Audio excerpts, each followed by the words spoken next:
Hi, friends. Welcome. Welcome to my illustrious panel and friends, and also folks logging in from all over. And so we were just chatting just now about what would be a good check-in question. And we thought, I'm interested in two things. One, Kristen mentioned it would be cool to know where you're interested potentially in studying. But as a check-in question, I'm also interested in knowing where specifically you're logging in from. So here's my check-in question. I'm gonna put this as a sticky message at the top. Question: where are you, and where do you see yourself studying? So where would be where would be your ideal study location? So for example, actually, let me just ask somebody here. Tiffany, tell us where you are and what would be your ideal study location? Oh, wow. Well, I'm located in Japan, and my ideal study location, ironically, would be Japan. That's where I'd be. That's great. That's great. Well, we're gonna meet everybody in just a minute, but I just want to welcome everybody. Thanks for being here. And I don't know if it's early or late where you are.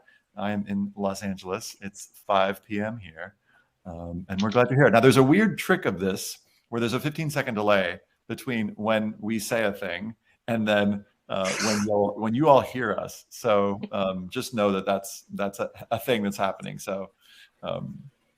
But we'll hang out for a minute or two and let folks log in. Hi, Fausto, welcome. You get shout outs. If you're the first ones to chat, you get shout outs in the chat. Hi, Ashley.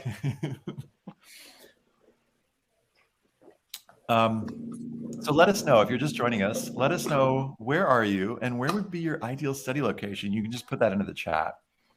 And if you've got questions throughout, hi, Nicolas, welcome.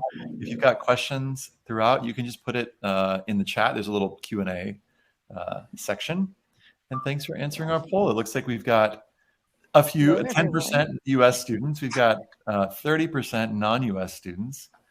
34% of us are US counselors. We've got 16% non-US counselors, a few parents, and some other folks who you'll let us know in the chat who you are.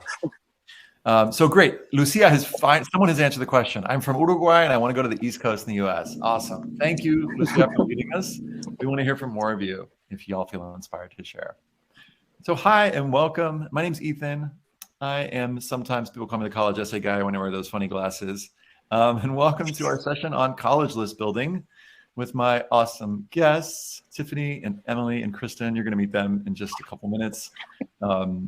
Simple announcements are, like I said, if you got questions, just throw them into the chat. And what'll happen is Tiffany is going to be keeping an eye on the questions. We have Ashley, who's behind the scenes, who's going to be putting those questions onto a Google Doc. You might get your question answered in the middle of the session. It could be that, they'll wait to the end. It's, y'all know how this works. We've been doing this for a little while. Today we're going to cover, well, I'm really just here to kind of introduce and then hand the mic off. Tiffany and Emily and Kristen are going to cover what geoswerving means and what it has to do with going to school outside your home country. They're going to talk through some of the macroeconomic qualities that students should have or think about developing when they want to go to university outside their home countries. We're going to talk about some of the big differences between international, which is to say, when we say international, that means it means something different no matter where you are. But sometimes if you're in the US, it means non-US applicants going to US schools versus domestic applicants. And by domestic, we mean, US-based students. And tons of resources for understanding everything from financial aid to testing requirements. You're going to be pelted with resources. And because someone's bound to ask, yes, you'll receive a recording. Yes, you'll get all the resources and all the links and all the things. So before we get started, it's National Poetry Month. I wanted to share a poem with y'all. And I'm going to share my screen real quick so that you can, because some of us are visual hearers, I was going to say, visual learners. This is a poem called To Be of Use, and it's by Marge Piercy. And it describes the folks that are on this webinar with you right now. This is how I feel about Tiffany and Emily and Kristen. I love the best. Jump into work head first, without dallying in the shallows, and swim off with sure strokes almost out of sight. They seem to become natives of that element, the black, sleek the black, sleek heads of seals bouncing like half-submerged balls. I love people who harness themselves, an ox to a heavy cart, who pull like water buffalo with massive patience, who strain in the mud and the muck to move things forward, who do what has to be done again and again. I want to be with people who submerge in the task, who go into the fields to harvest and work in a row and pass the bags along, who are not parlor generals and field deserters, but move in a corridor when the food must come in or the fire be put out. The work of the world is common as mud. Botched, it smears the hands, crumbles to dust.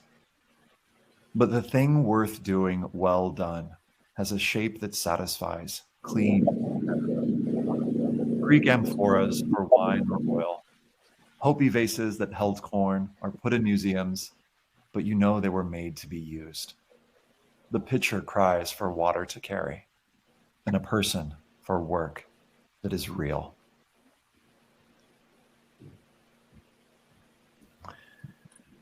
That's my love letter to y'all. Thanks for all you do and all you continue to do, and for sharing your resources. So with that, I'm going to turn the mic over to Emily and let y'all introduce yourselves, and I'll hang out for a little bit, and then I will disappear and let y'all take it. Well, good evening where I am. I'm down here in Porto Alegre, Brazil for the last 20 years. My name is Emily Dobson. I'm a certified educational planner. I am a U.S. citizen born in California, but I've done other things for a very long time. And I've got some wonderful colleagues that I've found on my travels and my adventures that love doing what I do. That want to find those bases and pull those heavy burdens with me and do the work. Tiffany and Kristen, girls, I'll let you introduce yourselves. I'll go next. Hi, everyone. I'm Tiffany Knight, and I am a college counselor at an international school in Tokyo called St. Mary's International School. I have been in Japan for almost 20 years as well, so I've been serving it for a long time. And at one point in my life, it was like you, thinking about where I would go overseas as a young person. And I'm looking forward to sharing my knowledge, imparting my knowledge on you about studying overseas. And hi, everybody. My name is Kristen Kurovic. I am in Italy, in which it is 2 a.m. here, but I'm seeing we're a little bit from all over the place here. I've been here physically for the past 5 years. I've been outside of the U.S. for the majority of the past 15 years, working in education in Spain, Mexico, Panama, and with a few stints in the U.S. to go back and get my visa because I am a U.S. citizen. And I work primarily in helping Latin American students and students from all around the world and accessing opportunities here in Europe specifically.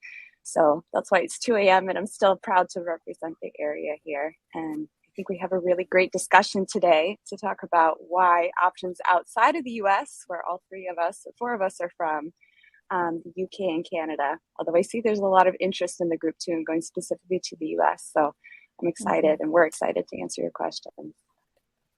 I think that, Ethan, do you maybe want to share a little bit about how this is sandwiched within some kind of a greater context of your webinars? Because although we'll touch on the US, we'll also touch a lot outside. And maybe if people want more information, they'd like to know what else is going on in your world with the college list building and Dr. Sure, Antonoff.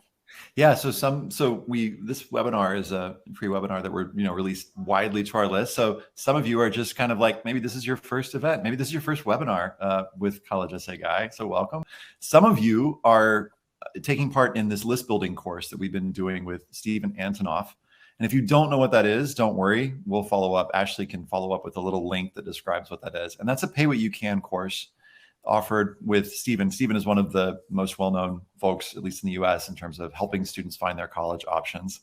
And we've done session 1 last Saturday. Session 2 is coming up tomorrow, and you're welcome to join for that. Again, it's pay what you can, so we're not trying to, we don't want finances to be a barrier, but you're welcome to join for that. And on session 1, we talked a lot about how do you figure out what you're looking for in a school. And then what we're talking about on tomorrow's session, which happens in about 15 hours or so, we're going to be talking about, once you know what you're looking for, have some sense of it, how do you actually then find schools that match up with those things? So we've sandwiched this in for those students who are thinking about study abroad, no matter where you are. And if folks are interested in joining for the second session, you can always join and watch the recording. So is that what you were looking for? Something like that? That was exactly it. Just in case people want to know where they can get more, we won't be able to cover it all, right? Awesome. Thank you for that. Tiffany, I'm going to let you take the torch. Start us off, my friend. All right. So shall I share my screen? That sounds great. Get that going. Oops. All right.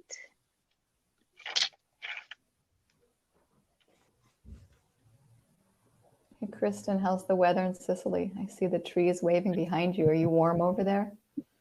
Sitting in the middle of the in the field, harvesting in the spirit of the poem, right?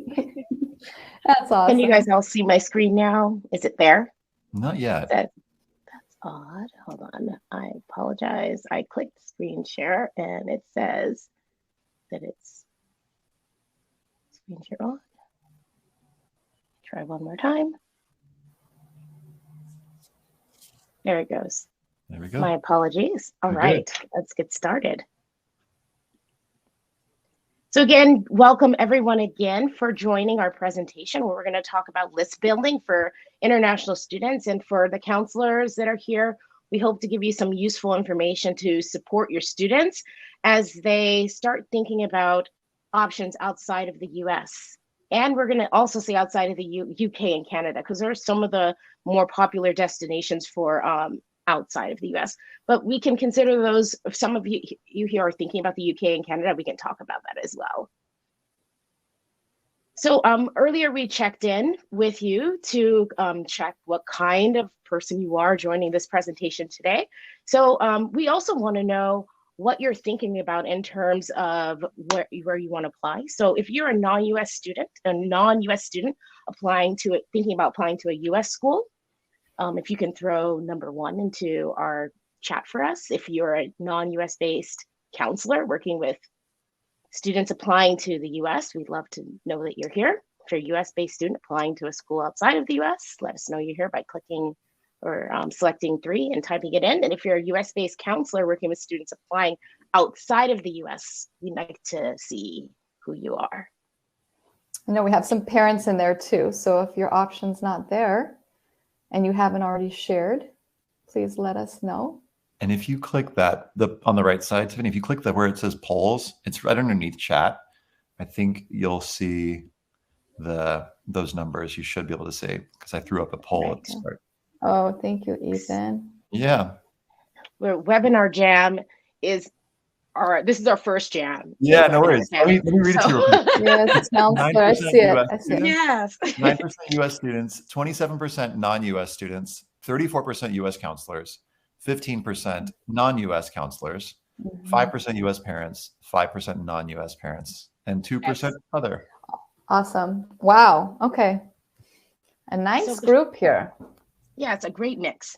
And this session, we titled it Geo-Swerving, because geo-swerving is the idea that you can go outside of the US, sort of swerve away from the traditional locations of where we go to study, like the US, and you go somewhere else international.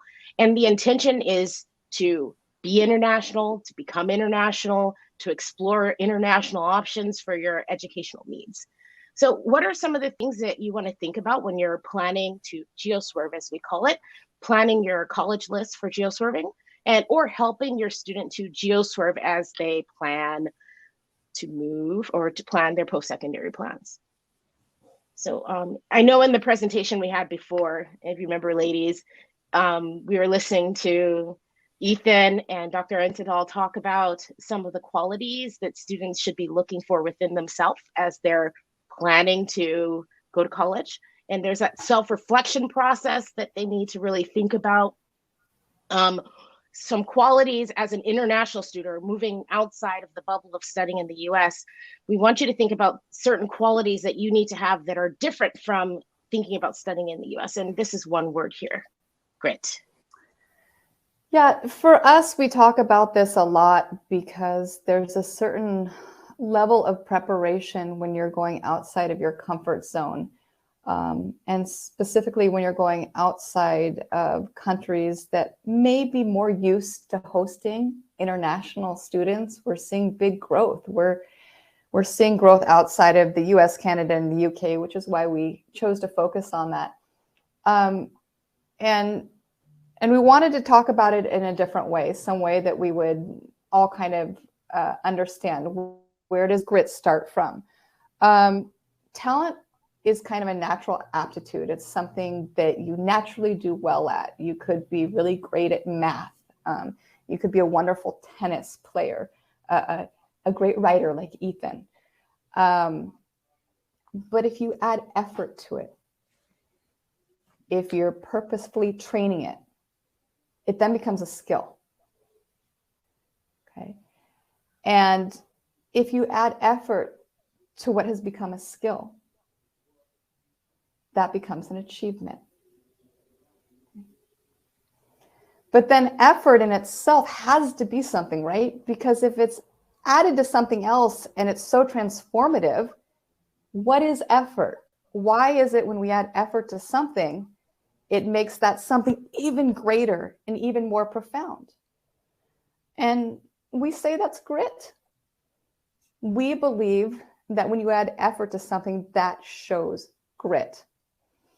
The idea of grit is something that we see very necessary to kids that want to study outside of zones that are the norm. Because it's a little bit harder to figure out where you want to go and what you want to do. The choices are not as obvious. You have to research more. You have to think more. You have to start earlier. Okay. In terms of ideas of where you might see grit, some of the stories that we came up with is grit is now being researched, and they're actually able to prove that grit does exist. This is something that comes along with resilience. You may see that an Ivy League undergraduate, sorry, I lost my train of thought. An Ivy League undergraduate who displayed more grit had higher GPAs than their peers despite having lower SAT scores. You might see that a national spelling bee competitor outperformed their competition, not because they were smarter or had higher IQ, but because their level of grit, their perseverance, the effort that they put in, the way they kept approaching the problem until they solved it. And this is something that we believe has to happen when we're going to places that don't necessarily fit all the normal expectations. Girls, hop in anytime. I know you have some to say about grit. As an international student myself, I was dumped into a situation where it was excellent. I was really excited to go to this school overseas, but I needed to have this sort of personality, this grit personality, to deal with the navigating something that was very different than what I was used to when I grew up in the US. So I had to find things on my own. I had to search out experiences on my own. And there wasn't a support system in the way I had at home, I had in the US. So I really had to have that ability to push through, persevere, and be resilient in situations that were really hard. Yeah. So, and I think the reason why this word came up, though, in the first place in our discussion is in talking about students and collaborating among each other, too. We realize, you can have all the different pieces of the puzzle, but that this is really the essential one that's tying everything together. And that's why when you're looking the student through the first or the second semester of whatever location they have chosen outside of their home country, or maybe even within their home country, but hours and hours away from home, of why they're still not, I guess, achieving in the experience what they had originally set out to do. So I thought this was a great platform to go a little bit more into the details of list building that I know everybody's here to listen to today. Yeah, it starts with that, doesn't it? The whole way they approach the list is going to be different. The research is different. They don't take no for an answer. You know, it's not so obvious. The websites are different. The majors are different. And you really have to search and think about it in a way that gets you the answers that you need. And you just don't stop, right? You don't stop. You keep finding ways around it until you get what you want out of that list. Totally. One of the things that we think is so important after doing this for so many years is the frustrations that we see coming from parents and kids and counselors. And a lot of this time, this frustration is, well, I sent my kid to the best school in Brazil, and now they can't go to the Netherlands. And how could I have spent all that money and now they can't go? Or, you know, I've worked so hard and I've gotten perfect grades and perfect test scores and I can't go to the UK. Why not? Well, education is different everywhere in the world. And if you are to take a sociology class in college, okay, education is like a social institution. And so the way each educational system is done is different, and it's built on the value we put on education in different countries, the finances, the amount of time. Okay, there are a lot of different things that go into it. So the very first step about studying abroad is you have to be open to respecting how different educational systems are. And when you do that, you're going to realize that whatever system you go through may require a bridge, or it may even exceed expectations of another system, and that's okay. Okay. But for those of you that are looking to study outside of your home countries, this is something you have to think about early, because you do need to be prepared for whatever that bridge may be. And the most common issues that we see when we're prepping is that additional coursework. Perfect example. Brazil's educational system is set up so that our high school is 3 years, right? In other educational systems like the UK or the Netherlands, they really want that extra year. So they tell us, either you show us more coursework and here's what we'll accept, or you do a year in college or a foundation year and then you come in. We play by their rules. Those are the values and the structures they're put on their education. But when we're talking about a true geo-swerver, we're talking about the kid that even when they're met with these challenges, don't go, no, I can't go to the Netherlands. I can't go to the UK. We're talking about the kid that says, okay, all right, so how do I revamp my route to get there? What do I have to do? Resilience, perseverance, okay? Entrance exams, same feature, okay? There are countries that are, well, all countries are run by some kind of Ministry of Education, and they're saying, we got to know that you can survive in this educational institution. And institutions have their own exams. They're placing you. They're trying to make it so you thrive and succeed. So they're going to have entrance exams, and they're going to have placement tests. A lot of those are really basic English or math at many, many places. And the other big one is language. Okay, language is huge when you're leaving your country, especially if you're thinking about going to a non-English speaking country. Because even if you find a program in English, of which there are so many more than you can imagine, you have an entire life outside of the classroom. Do you have language, not just to survive, but to thrive? What if Italy is your dream? What if you want to go live near Kristen? Okay. Can you speak Italian? Okay. Is it worth it to stop your education or stop your trajectory, study Italian for a year because you already know Portuguese and it's not so difficult to transfer between the two, because you really want to go to a school in Italy, and there are some phenomenal schools in Italy, and you just want to do it. I just want to get that certificate in Italian so I can get into that school and study when I want to study, because I want to be different, because I don't want to do what my friends are doing, because I want to get into the fashion and food industry, because nobody does it like Italy. And I'm not going to let language stop me, right? So entrance exams and educational expectations need to be thought about, because as you're planning your high school years, or as you're helping your kids plan, whether they're your students or your children, there are going to be obstacles, okay? What are they, and how do we commit to seeing through them?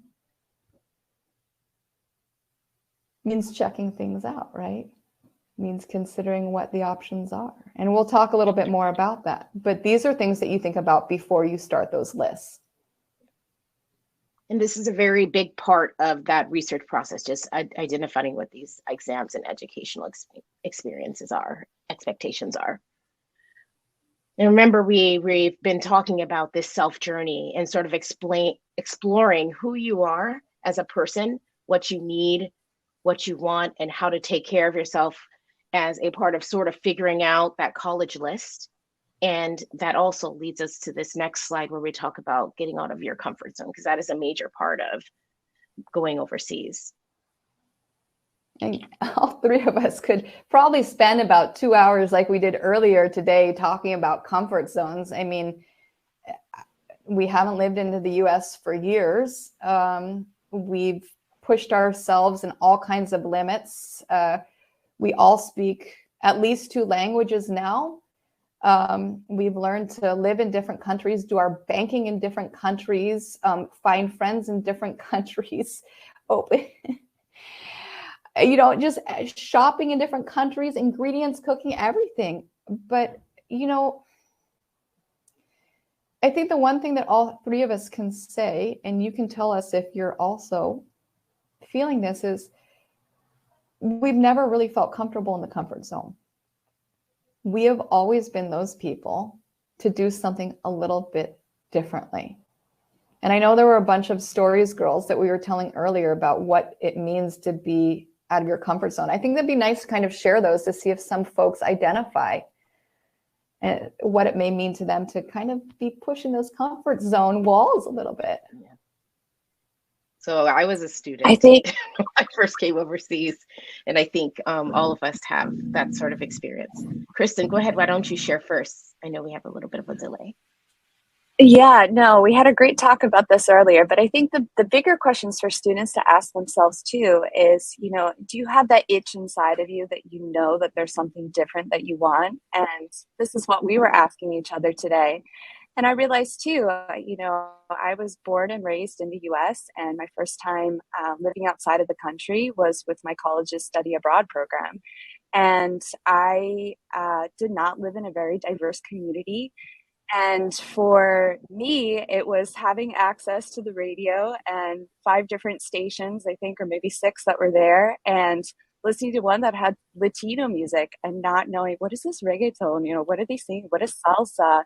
And just different influences that I would pick up, even though I didn't think, or I didn't have mentees who spoke with different accents or telling me stories from far away. But I just knew that there was something different that I wanted to go for. And here we are 15 years later, right?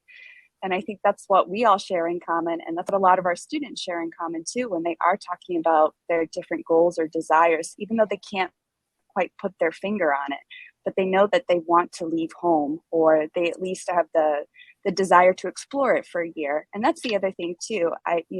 There's so many studies about how it takes even just at least a year to go through all the different stages of, honeymoon and frustration, and then going eventually into the acceptance mode, which even, after so many years here today and going to so many different countries, there are different things that I'm still accepting, still frustrated with every day. different hiccups that come along the way. And I think, that's what really our lives abroad really talk about as well, right? Yeah. Yeah. Isn't it amazing how even this little graph reminds me, like, have you ever read an essay and you can see the kid leave the red zone and go into the green zone in the essay? Like, you can just tell who's really pushed the envelope on experiences and had that growth. Mine was slow. Mine was way slower. I went to college right near home. I was a little bit timid. 40 minutes away from mom and dad, could go home on the weekends. My first taste was study abroad in college. I went down to Mexico for 4 months, and that was enough for me at that age. A lot of my friends went different places. I wasn't one of those people. And then the next step was getting into and learning about some different cultures, and that's kind of when the fire caught for me. But I didn't leave until I was about 27 to live abroad. And even that was a 5-month contract to come to Brazil. I was like, I'll just go test it out. I'll go see what it's like to live in Brazil. And, to my parents' great dismay, that 5 months turned into 2 decades. But I did it on my own time. I'm not on another thing about getting out of a comfort zone or having grit is we're all on different trajectories. Like, there's no right or wrong when you jump into this, but there's just a certain set of skills and questions and ideas that you have to ask yourself to make sure you're prepared for when you do take that leap, right? I think probably the next slide goes over that, if I'm not mistaken. Yeah, I think here what we're seeing in these different, what we call degrees of self-efficacy, is when you're thinking about building your list too, you have to think of how much support do you need and how much are you already confident in your own skin. And that really depends on the country and the university that you're applying to. I wouldn't generalize it, for example, in the case of Italy, that all Italian universities are not going to be able to offer you, for example, visa support or learning supports. If you're able to dig in through the universities and do research correctly, you are going to see that there are different fits for the level of support that you feel that you need in this experience at this time, which is obviously going to be something that's evolving over time too. But you will see from country to country, there are different levels of support that do vary. So for example, the visa process, who is helping you with that? Are you going into the national system in which you may have to be more independent versus going to a private institution in which maybe you are actually working with an admissions officer one-on-one? I'm talking this with Europe on my mind, but this can apply obviously to multiple locations. Housing, of course, is a huge one, which I think we're going to touch on a few different times. Do you want to say anything about that, Tiffany?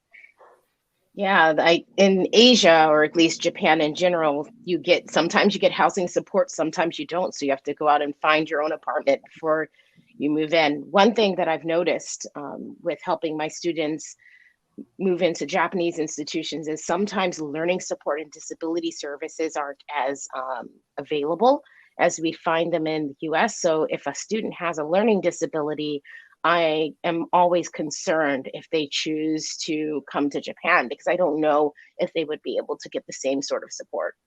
And when I was younger and I had the opportunity to come here to study, I was really shocked by how they just dropped me off at my dorm and said, good luck. And I had to go make my own bank account. I had to go set up my own health insurance. And luckily I spoke some Japanese coming in. I came for a postgraduate degree after undergraduate. So I had a level of Japanese to do that. But if you were undergraduate and they just dropped you off at the dorm and you had to do all of that on your own, it's very difficult at times because there are a lot of places where English is not available to you. So I think this really ties back to that grit and resilience. You have to be able to step out of that comfort zone, push through those difficult situations and find a solution rather than just giving up and freezing when you're placed in a situation that's uncomfortable. And I think we just come up with this list because after working with so many different colleges in so many different countries, you realize that not all of this information is so transparent. They're not always telling you, like US schools or Canadian schools or UK schools, like, don't forget to think about these things. So we forget to ask them. And sometimes they're not as available, or sometimes they're delivered differently. And so constantly when we're sitting down with kids, we're going, so what did the admissions rep or the student you say to talk about student support? What happens if you don't do so well in that physics class? Is your teacher available? Do they have office hours, or is there a tutoring center? What's the grading system like, and how different is that from the one that you're in right now? And what happens if you fail an exam? Do you have time to go back in? I mean, we've had case study after case study where we're like, okay, you cannot miss this stuff, because if you're throwing yourself in a whole new environment, this information here becomes your safety net. Because even when you get there, you're going back and saying, okay, I remember this. This is how I'm supposed to do this. I talked to that person. This is what I'm supposed to do with that. This is like a 4-year plan where you can keep going back and saying, okay, these are the things that I need to think about to keep me going. And we hope that it goes deep enough that it's not just survival, because we never want to throw somebody into a situation where they're just barely getting through in whatever country adventure that they're on. You know, you want them to be so comfortable, or at least comfortable enough where they are and what they're studying and who they've surrounded themselves with, that they're thriving and able to enjoy the environment. It shouldn't be this huge mystery.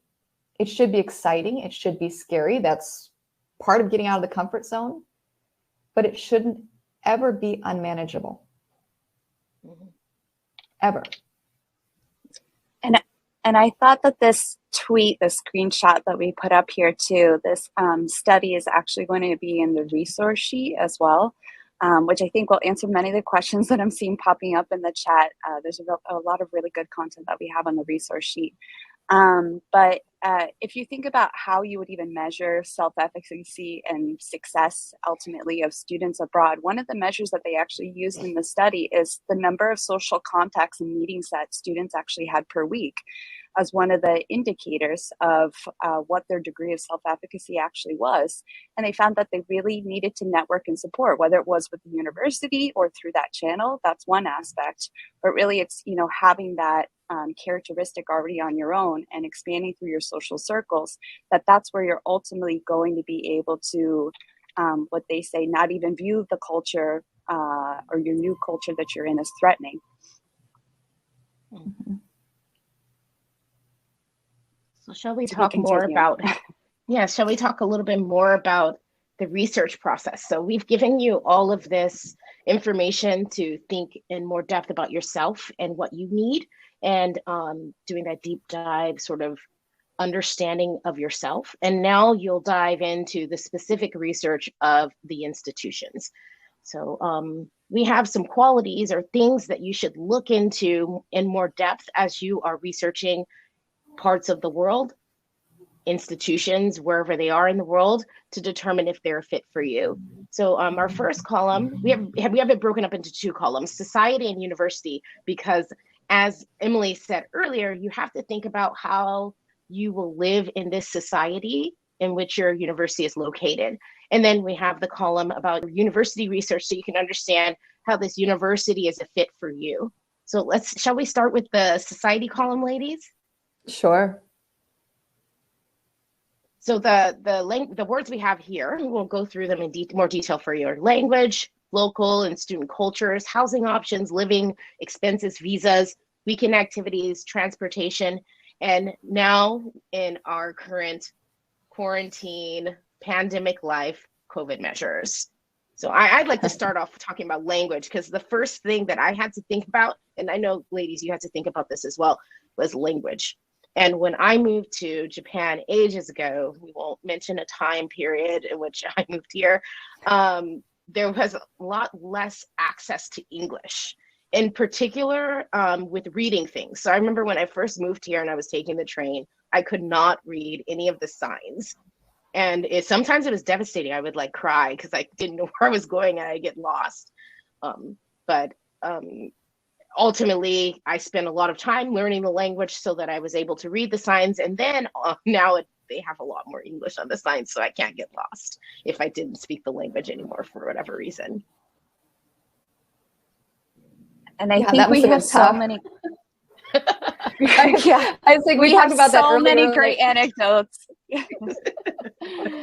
We were like, yeah, Japanese must have been tough. I don't think Kristen and I might experienced language clash, you know, as hardcore as you did, Tiffany. It's just a whole different alphabet and everything to learn. There would be kanji everywhere, and I could read hiragana really well, but the station names would be written in kanji, and I'm like, I don't know what that kanji is, and I don't know where I am. It was horrible. But now, with time, I was able to read them, and I was able to get around. But that's the thing, though, Tiffany. Like we talk about that, you run into a roadblock like that. What do? You have to then become the person that like will gesture or like show somebody something or like whip out your phone and like do an eye translator or something. Mm-hmm. And we didn't have, just to give some context as well, you guys all have smartphones.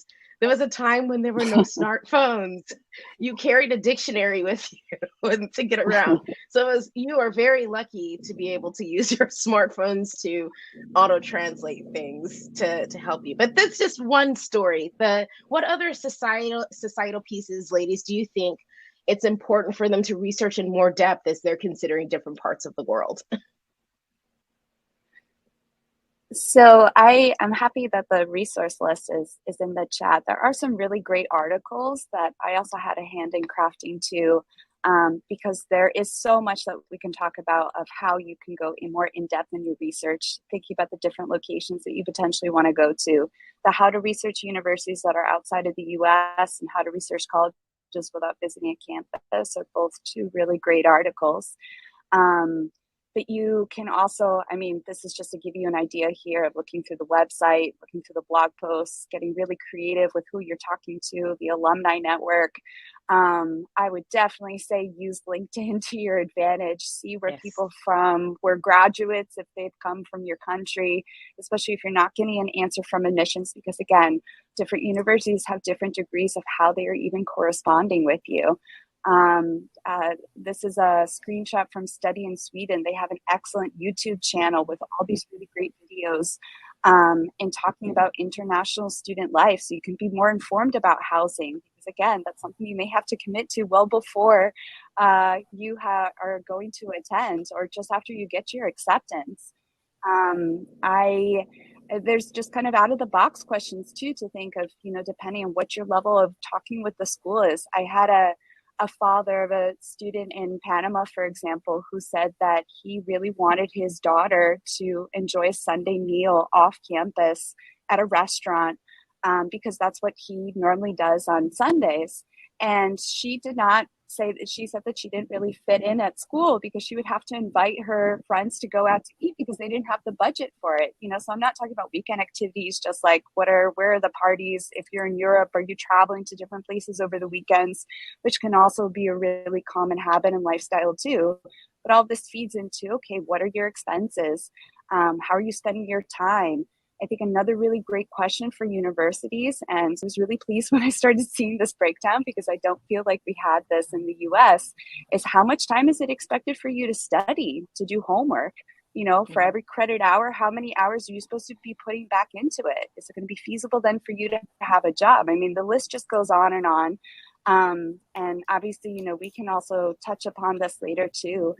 If anybody wants to reach out to us, just because there are so many societal features that you can focus on too. So not just the country's aspects, but also, you know, the student culture, which is also really big. And I think Emily hopped out. I know she wanted to talk about acceptance numbers, but let's give a I did. Did I wanted to talk about those. Welcome back. Well, I love talking numbers. Is Emily here? No, she's there. I'm here. Okay, I can't see her. No, I was gonna share something Emily, are you anecdotally here? really quickly. Yeah, I'm here. Okay, I'm maybe here. not. Keep Tiffany, going. am I lagging? Yes. Anecdotally, Okay. and I don't think I've ever told So you I guess girls the this. second part would be your university research, right? And how much you're able to do that directly with the university is one part of the equation, which again, in some cases can be very frustrating and other times very refreshing. Asking to be connected with students, understanding, just because you open up the website and you are not entirely decided on the major that they are offering, and if you have to actually commit to that your first year, do you have flexibility to change out after your first semester? What other options you might also have too.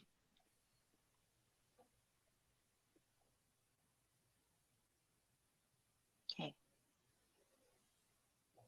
I'm sorry, I noticed that someone's saying that the presentation is blurry. We apologize about that. If you guys cannot see, hopefully my internet was strengthened so you can see it. Emily, you wanted to add something about acceptance numbers.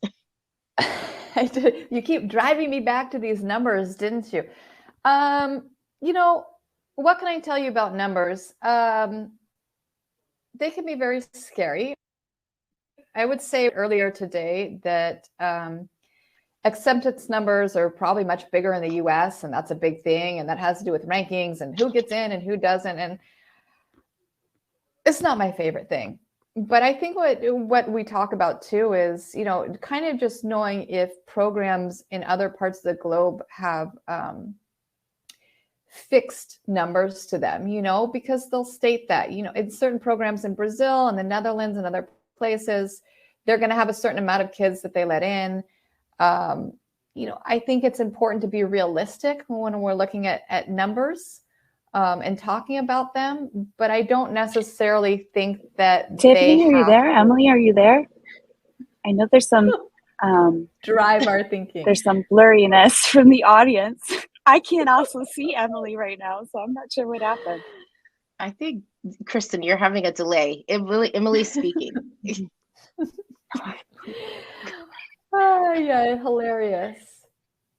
Pivot. Are we swerving? Okay. This is what happens when you have people all over the globe, right? Yes. Okay. Is this sorry, everyone? We're having a little bit of technical difficulties with our internet.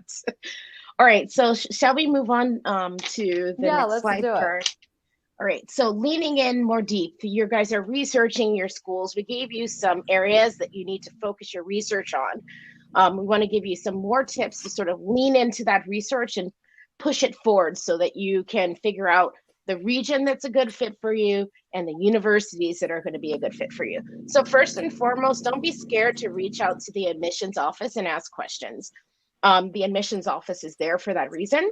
Sometimes admissions offices in certain parts of the world are hard to get a hold of. If you are having trouble with that, if you have a college counselor available, see if they can help you identify who you can be in contact with. If you are a parent and you need help with this, I think we'll be able to provide our details at the end. You can ask us questions as well. There's also a great system they have in Europe, Unibuddy.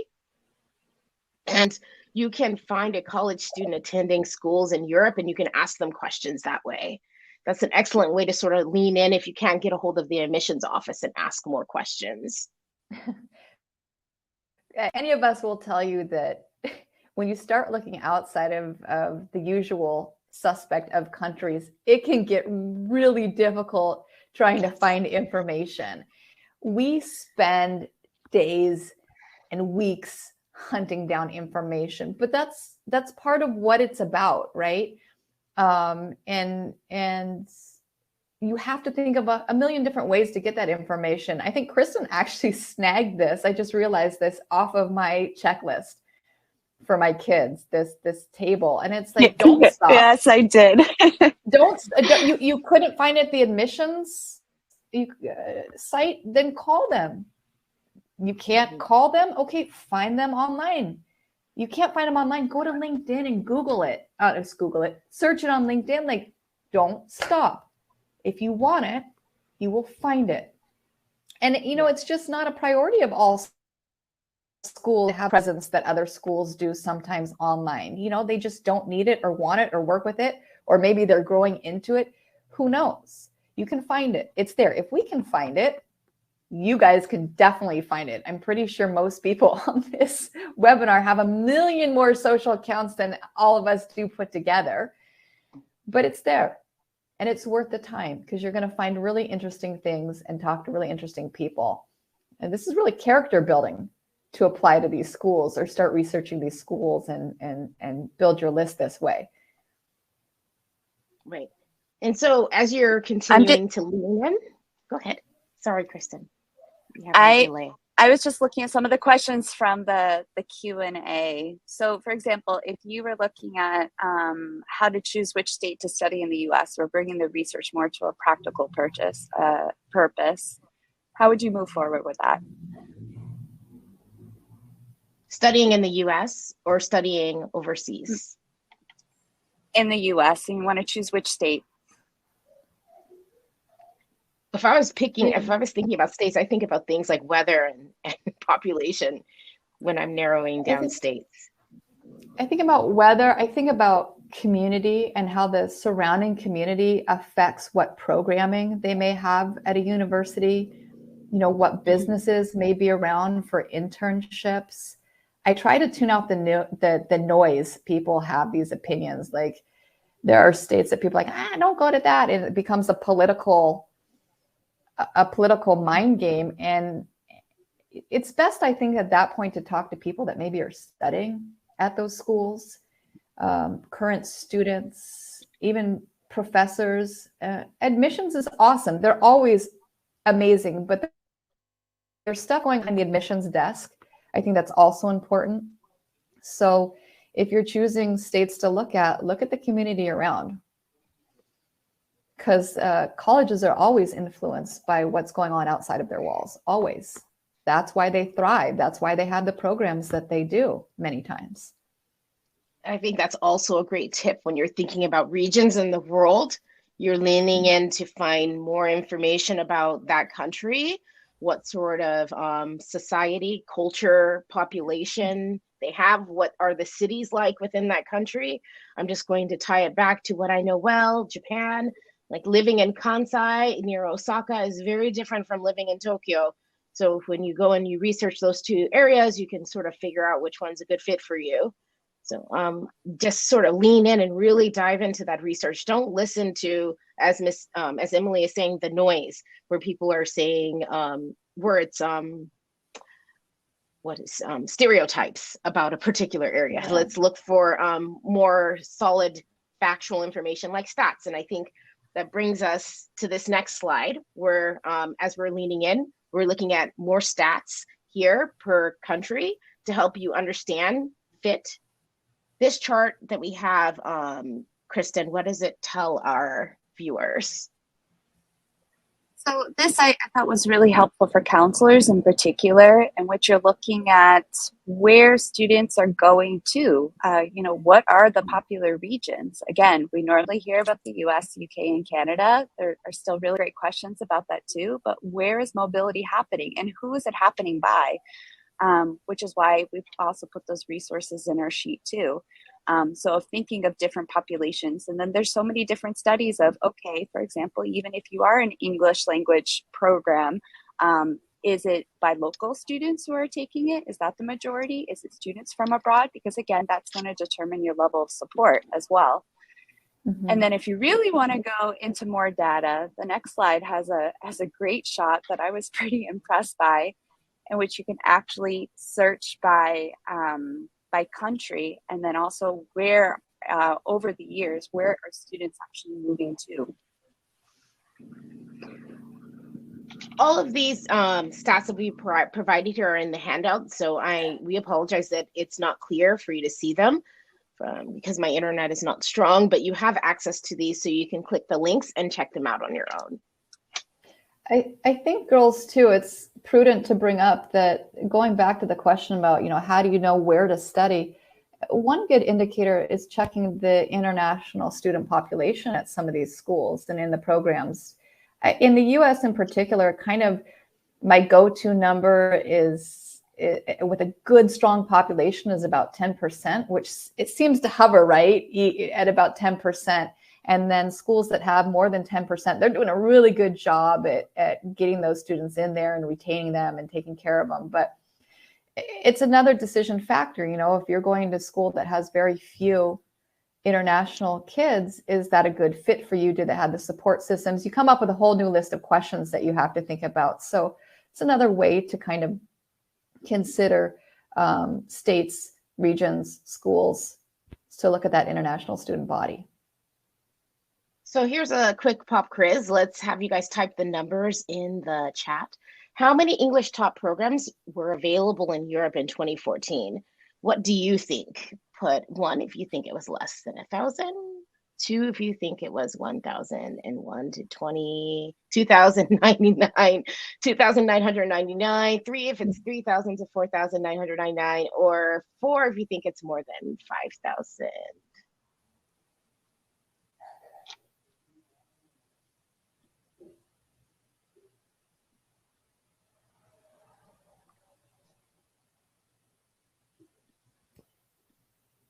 I see only like one answer in the chat. Well, let's talk about this, ladies. What do you? A couple people are tossing in some answers. We have a little bit of a delay. There's a big delay. So I think this is one of those stereotypes too. A lot of people think that they will have to go to whatever country and study in the language of that country. But there are English programs, English taught language programs available in Europe, in Asia, where you can study in English rather than the language of that particular country. So it's a good variety in here. Wow. What is that magic number, girls? And this was a while ago, right? So this was 8 years ago. Oh boy, I'm excited to see this number. just by what we look at in the last couple of weeks as a team. Right. So there's almost 8,000 programs that were available in Europe, and this is in 2014. So can you imagine the number? We're now 8 years later, the number of English programs that would be available, and look at the breakdown across Europe. A large number of English programs are available in the Scandinavian countries. We have the Netherlands. Look at this. Yeah. It's very surprising to see. Over 1,000. Right. But you read about it. I was reading about Spain the other day, and they're like, we're continually putting our most popular programs into other languages. Keep checking back. So, the mobility is there and it's growing. Yeah. So the purpose behind that slide is to remind you that there are options out there, and we want you to go and pursue them and find them using some of the information we provided in the presentation today. So we're hoping that you're questioning whether you're a geoswerver or not. And just to remind some of the qualities of geoswerving. We want to remind you that resilience and grit were some of the qualities that you need to have as you are moving forward with your research, but also a level of emotional maturity, because you're going to be stepping out of your comfort zone again and doing things that may make you uncomfortable. You're also going to be very independent in this process, right, ladies? Yeah, you're going to get a lot of questions, and if you're a student, your parents will have a lot of questions. It's typical, but we've given you a lot of ways to find the answers and a lot of things that you need to find the answers to. Rankings, we're going to talk about this a lot, and Ethan and his group have several sources about them. You can use rankings. That's fine, but you also need to think about where they come from and what they're asking. And bottom line is, you need to be able to rank what's important to you as much as listen to how schools are ranked and why. Okay. In Go the ahead, last Tiff. presentation that Ethan had, they talked about rankings, and they were discussing how can you really rank institutions that are not on the same level? Like all of them have different qualities to them. They're in different countries, different languages. So when you look at the QS World Rankings and THE World Rankings, can you actually compare a school in Hong Kong to the Netherlands? How do we know how they're, what qualities make them equal? So I think you should really question that rather than accepting it as fact. Yeah. And what matters to you, right? A lot of those rankings, you're not going to find stuff that might be important to, I don't know, somebody like me who might say student happiness. I really needed to be happy. I needed to be a happy, engaged kid to study well. It's harder for me. And I really needed to be in a supportive environment. And that was not ranked anywhere, right? Now you're starting to get some of those pieces somewhere.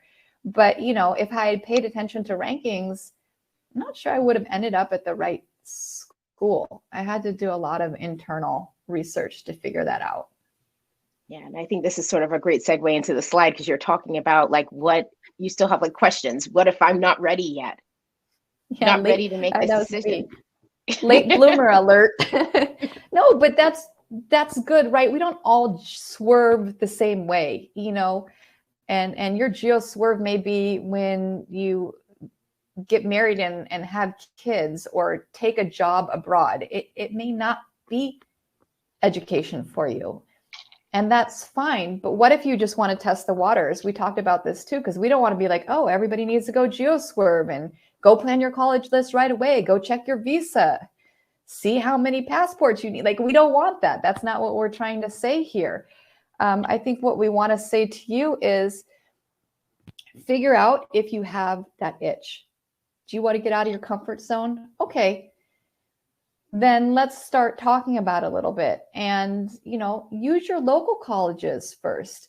If you don't have the money to go right now, go to a local college, go study abroad, go to a local college and then go get a job and then do your master's abroad. Like, it does not have to be now.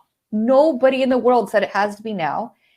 And all three of us will tell you, and any other counselor you talk to will say, it doesn't make a difference in your success. Like if you do it now or 2 years from now or 4 years from now, your job is to learn how to study and to study. And whether that's in a college or a university or in the university of life, all those choices are okay. Yeah. They're all okay.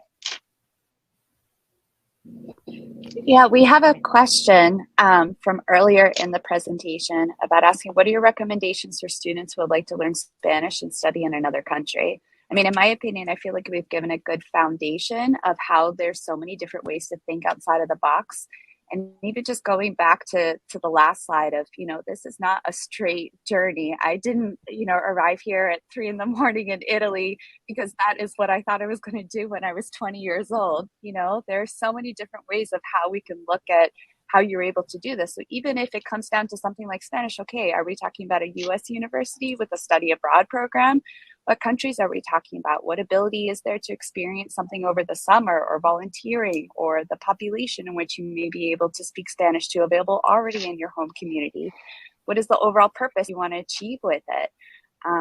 So, I mean, just different, I guess there's no one right answer, right, of how you would counsel somebody in this situation without looking at all the other factors that are behind it. We work backwards a lot too, right? So if Spain is the place that you want to do Spanish, so we go look at the Spanish universities and say, what kind of Spanish do you want? What kind of examination do you accept? And they'll tell you it's usually the Cervantes Institute, some kind of level from them. And so you have to plan backwards. We get really good at that, right? We don't like to play guessing games. We plan backwards. And even if we plan backwards, we're ready to pivot. Always. Yeah, definitely. So there's a really good question here about funding, but it's specifically about the US, and we didn't spend much time talking about money for the GeoSwerver. So maybe we can touch on that for the international students here that are interested in that. This person asked, how realistic is getting a full ride from a near-where university, and how to evaluate whether a school will give you a full ride? And maybe we can sort of pivot with this question and talk about how realistic is it to get funding outside of the US. So here in this part of the world, a lot of our funding is dependent on like merit scholarships. How about for you guys? How does the funding work in the regions that you are most familiar with? Ours is a little bit different here. For college here, you can, if you pass an exam and you get into a public institution, it's free. Okay. That's important to know. There are some countries that are free in Europe as well, where you can go to college no matter the passport you hold. You don't have to pay anything except for your living costs. Let me backtrack. Which definitely can vary from country to country, but there's a lot of resources to help you also budget that as well, which is definitely key. And definitely in Europe, we're seeing they're more merit-based as well, although you will see some scholarships that do ask about your outside involvement or do have incentives to learn the local language and have transitions that way as well. So that way you can also be completely paid for. So really, the options are out there if you're willing to look for them. Well, I would just say, like, I'll be really clear. I have never worked with a student and a full ride scholarship, except one in 20 years. That's just happened this year too. All of my students that got full rides, they still had to pay $8,000 to $10,000 to get to the US, all of them. Because who's paying your health insurance? Who's paying for your meals? Who's paying for your books? Who's paying for your travel to get there? Colleges don't do that. They may pay for your room and board, your dormitory, and your tuition, which is your classes, but the rest of it, you're still going to have to hustle. There are very few scholarships that come to mind that would pay for all of that. And beyond that, the question is, what's the return of investment? Are you going because it's the US? Are you going there because you want to get a scholarship? Because I could name a million other places where the education is just as good and it's a fraction of the price. And I'm wondering why the heartache and the headache if you can have other options. And when it comes to need aware, it's up to the institution, right? Because there's different methodologies of how they decide to read these applicants their money. So it's really up to the institution, and it depends on how they read it. And there's several different ways to do that. Yeah, I think it's fair to say, especially in pandemic world, that a full ride doesn't really exist anymore. So you should anticipate, as Emily is saying, to pay $5,000 plus to your institution to cover expenses. There's another really great question here that we can sort of pivot internationally as well if we'd like. It says how can we help, or how can a counselor help international students with low GPAs? if that a student was applying here in Japan, in this part of the world, I would ask if they have the SAT, because we accept the SAT and it's weighted more for a lot of Japanese schools than the GPA. So that's actually a benefit for some of my lower scoring students. Likewise over here. Sorry, Emily, this lag is just getting me here.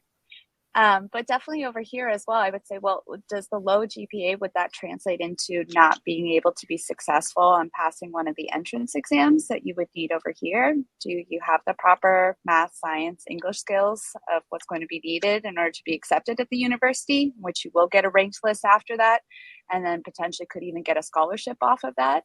Or was this just due to laziness and you can definitely catch up and you can definitely get through the entrance exam and meet the requirements with your degree? Yeah, I mean, the question is, why the low GPA? Why the low GPA? What's behind it? And then you bridge that with what's going to take them to the next level. Is it a community college? Is it taking some classes online? Is it being tested for accommodations? There's nothing wrong with not getting perfect grades. I was by far not the best student, and I had to take different routes to get where I am today. And it's about finding the route that's right for you. And, the US is a great place for that in terms of having many different types of colleges and lots of student support. that is one place where we can talk holistic and say, you know, you can fit all kinds of different students. There are other parts of the world that are just not quite ready for that yet, that may be a little bit more rigid, or that may take longer to find. Not that they're not there, but they're not as obvious to all of us. I think we all do a lot of work when it comes to finding places for students that may need a little bit of more support, whether it's financial or academic, when it comes to getting outside of the main three of the US, the UK, and Canada. Mm-hmm. So there's another really great question here from a counselor asking for some assistance for a new counselor. They're looking for some resources and forums for this person to support their international students that they're working with. Do we have any suggestions? KK. We are actually in the process of building a really great resource, aren't we? But it's not live yet. So if you want, you can take our details, and when we get it live, you can have loads of resources that will be available to you. But outside of that, I do actually have a question for Emily, just as a spin-off of this one that we got about the resources here of even as a student too, how do you know who to trust or who to call and you're working through this process, especially if you do not have, I know, loaded, right? But especially if you don't have somebody advocating for you at your school and you're looking through this process yourself. I mean, we're giving tidbits here with the resource sheet. We're helping this counselor as well too, but I think this is a great question for students to know, who should they ask? What should they be reading? Oh my gosh, that's such a loaded question. Loaded question. Okay.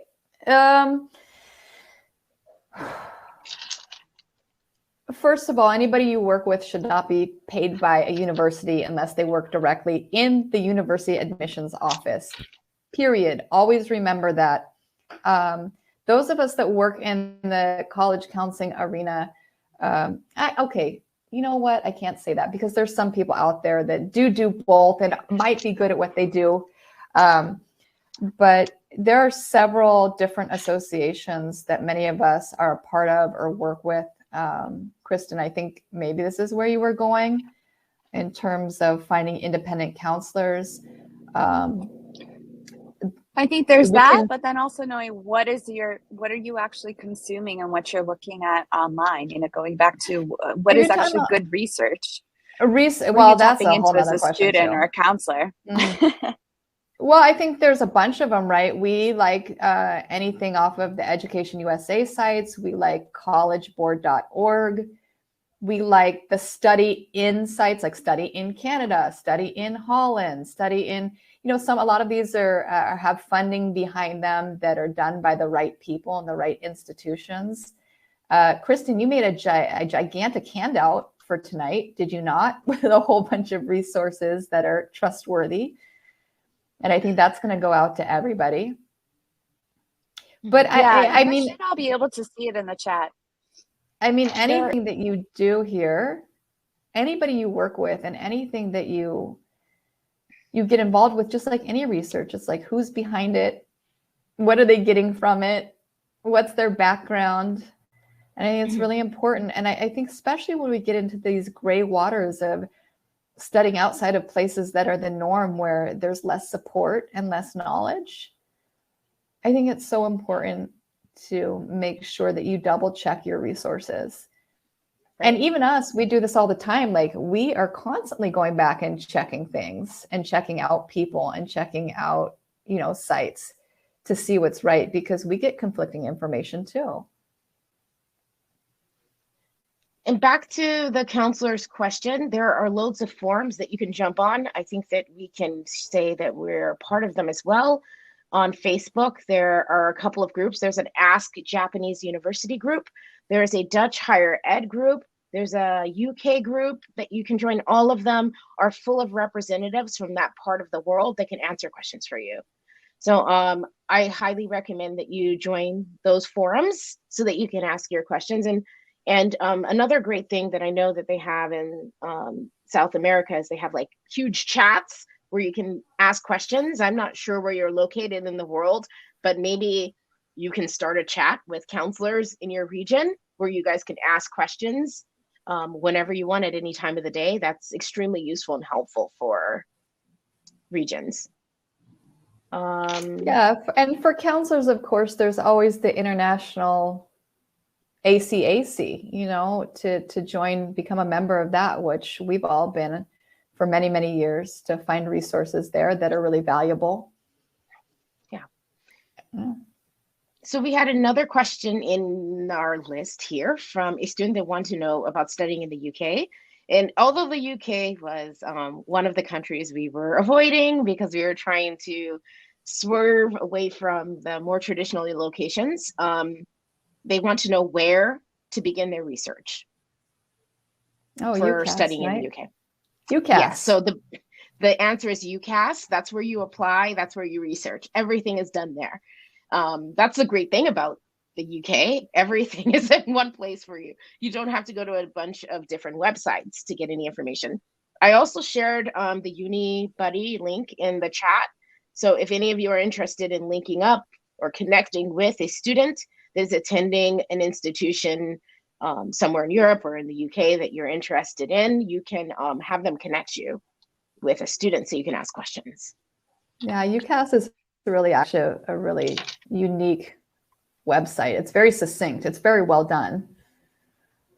I think the catch with doing anything in the UK is, one, you have to know what you want to study if you go to the UK, and two, you really got to watch for those educational bridges, right? Because they want certain requirements going into their system.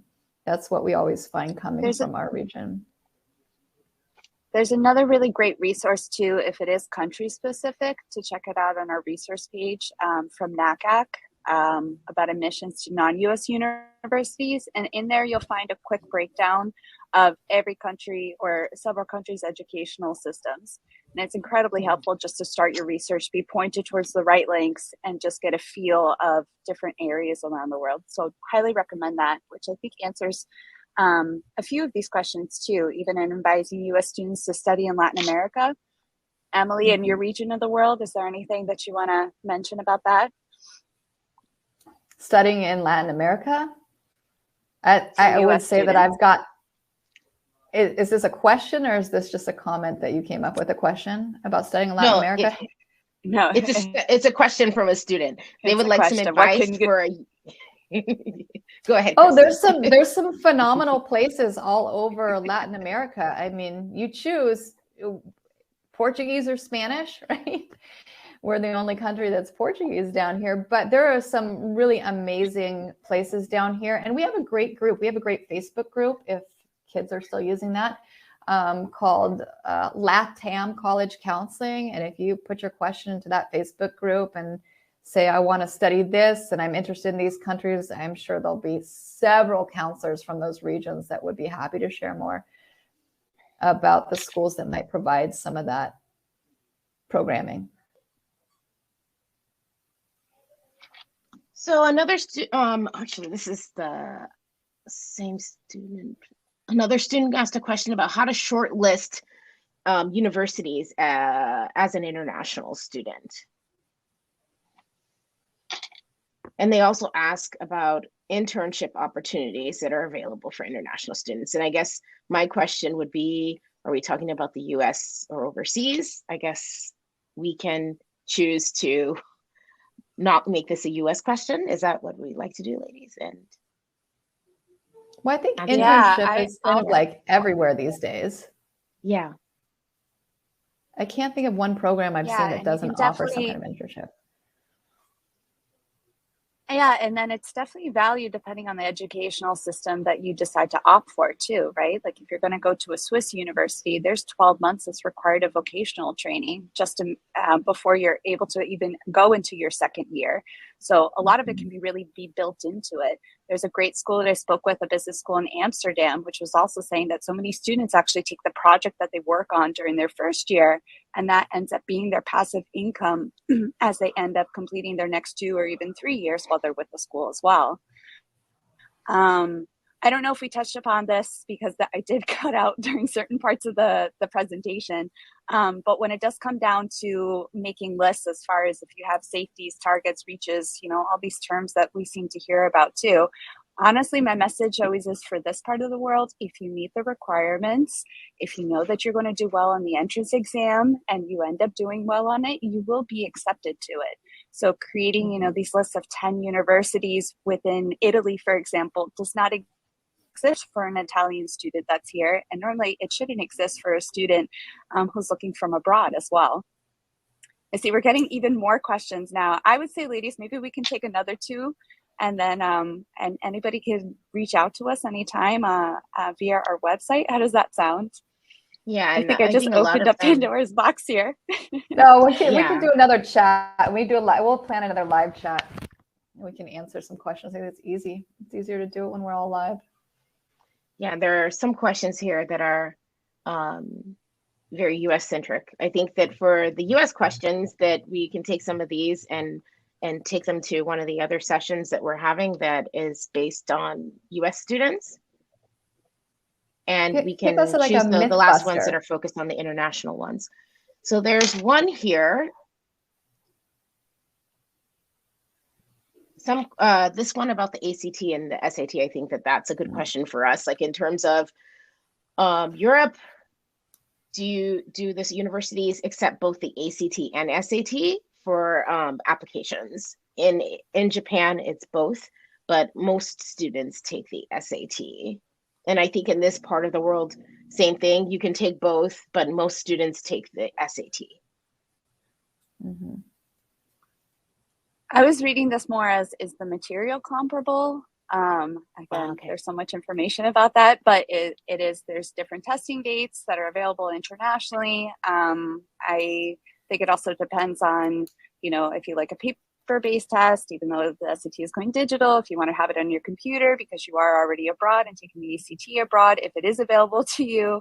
The content though, essentially though, with reading, grammar, and math, even though they do call it science and the ACT does overlap though.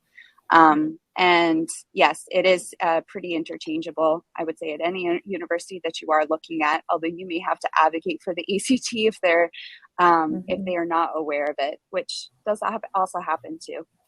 Yeah, that does happen a lot actually. If they have SAT listed, you can call and see if they'll take the ACT.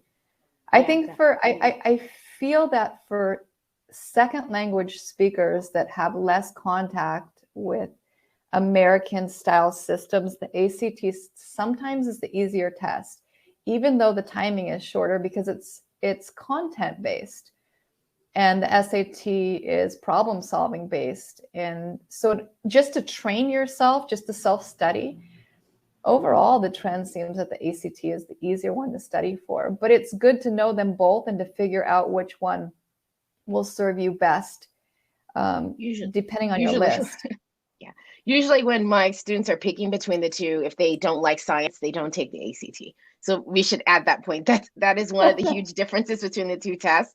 The ACT makes you answer questions about science, and the math is different.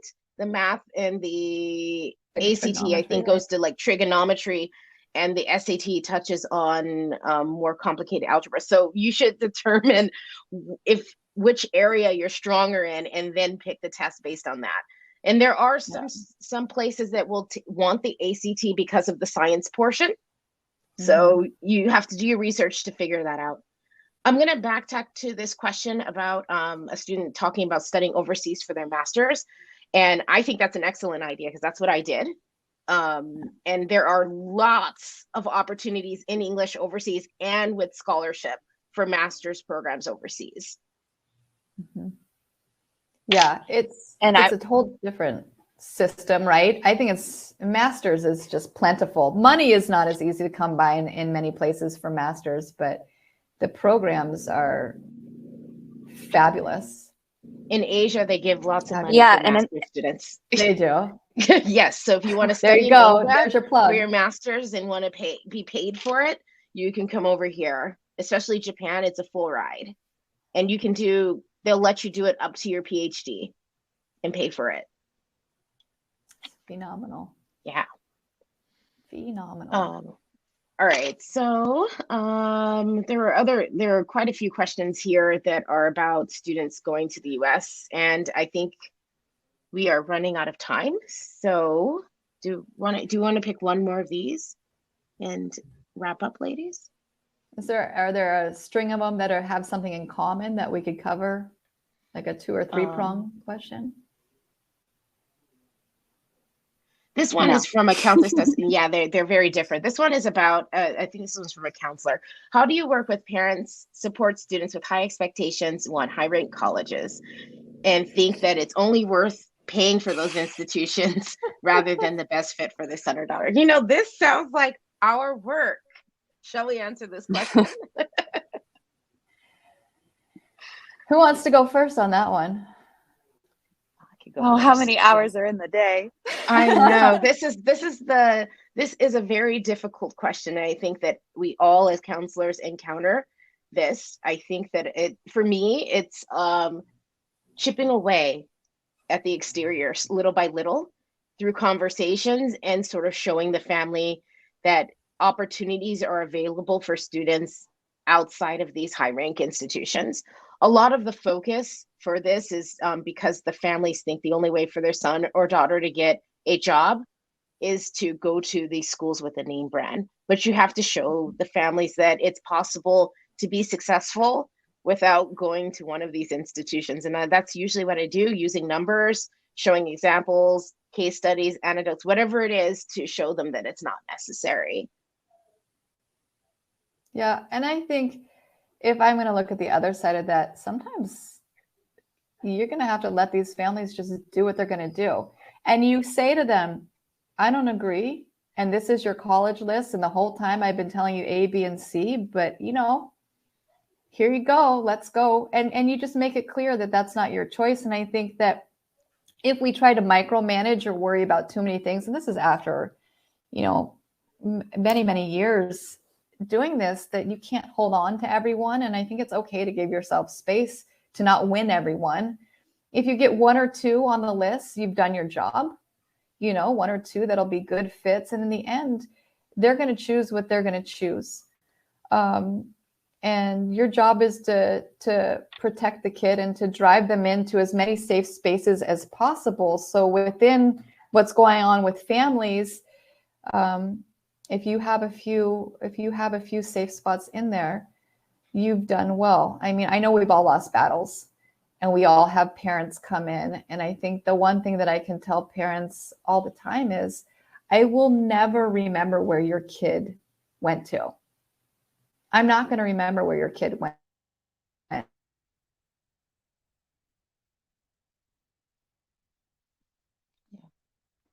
I think that we've lost Emily again. So when she joins us back, we can continue that conversation. I'm so glad it wasn't just me. No.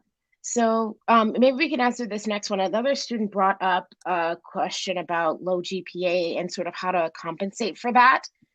And I'm going to say that it needs to be the SAT or the ACT, because if your curriculum is not well known across the world, or they need some sort of entrance exam or exam to sort of bolster what you've been doing, the SAT is a good option for that. And depending on where you're looking in the world, I'm just going to say the higher the score, the better. But you do whatever you can. Yeah, I think it also depends how much time we have for the GPA as well. You know, what year are we looking at in high school? You know, when did this happen? How many years do we have left? And in order to be able to work again with the admissions office, if you are able to work with them and combining that GPA and SAT in order to make that you are a solid applicant and you have this academic knowledge that supports you. This student also had a question about what if the national test scores that they received were low? And in that case, there's no rebounding from taking the national test again. So I think he wrote, can a good GPA and an SAT score compensate for a low national test score? So this may be one of those situations too, in which you may have to go to a national university university and then opt to swerve or where you want to go, the next steps that you want to take after that at a later point. I mean, I know that it depends on the university too when we talk about different partnerships, but that's also another option too. If you do have this itch that you do want to go elsewhere, of how you're able to do that within the local institution that you're able to go to. If you see that you are able to still be admitted with your low national test scores, at least somewhere in your country, there has to be different options of what your country is able to provide based on that, is my point. I think also doing a little bit of research to see if you have to submit those national test scores, because if you don't, and you can just submit your transcript with your GPA and then an SAT score, you can sort of pivot around that. So there are some options where that's possible. So like, for example, here, you can choose to, if you're an IB candidate, you can choose to send your IB scores or you can choose not to. And if you don't send your IB scores, then you would send your SAT and your GPA only. So there are some places that allow flexibility where you can sort of swerve around that. Welcome back, Miss Emily. Would you want to finish your thoughts? No, I think the counselor that asked needs to read Frank Bruni's Where You Go. You know, there's some very profound pieces of information in there. And bottom line is, we don't remember kids by the name on their diploma. We remember what they did or how they treated people. You know, the grandkids aren't going to say, hey, Grandpa Harvard. You know, these are all things that come to pass. But I have flexibility now where I don't have to work with families that are going to, I like to though, right? Because I want to win. But if I can get 3 or 4 or 5 good schools on the list and prove my point, then I've done my job. And sometimes you just have to cut your losses, right? I mean, that's just the truth. I think I wish I could say that every family can be persuaded to think differently, but it's not the case. And we know it's not the case. Yeah, I think there's so many different follow-up conversations that we can have and so much more that we can expand on. I know that we're already over by 30 minutes. I see too, Ashley was great in putting that if you do want to contact us, here's the link to our website. Is there anything else you ladies want to say? No, thank you everybody for joining us on your Friday or Saturday, depending on where you may be. Yeah. I think that if there's one important note to take here, because I'm looking at the last questions coming up and they're concerned about curriculum, that there's always a way to get around it. And we sort of said that in the very beginning of the presentation, that don't just think because, oh, I didn't have AP classes, I didn't have IB, I didn't take the SAT, that you can't go abroad. You can't try these countries. There probably is a way. You're just going to have to do a little bit of research, or you can ask us to see if there's some alternatives for you. So don't give up on that dream of pursuing that post-secondary option outside of your domestic bubble, whatever that is for you, because there probably is a way for you to do it. There probably is a path or a journey that you can make to reach that.